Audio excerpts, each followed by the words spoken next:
কেউ যদি খাবার নষ্ট করে তাহলে ইসলাম তার শাস্তি কি বলে? খাবার নষ্ট করা কবিরা গুনাহ। খাবার অপচয় করা এটা কোন গুনাহ?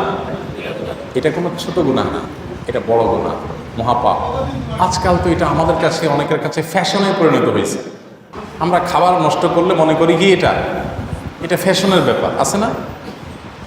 একটু বেশি পরিষ্কার করে মুছে খেলে মানুষ মনে করে গরিব মানুষ মনে হয়।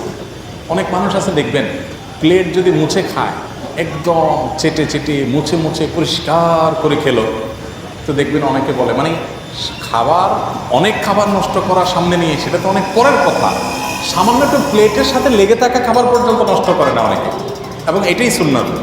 কিন্তু দেখবেন যে এইভাবে পরিষ্কার করে খেলে আশপাশ থেকে অনেক লোক বলে যেভাবে খাইতেছে ভাই মনে হয় প্লেট শুদ্ধ খাই ফেলাবা।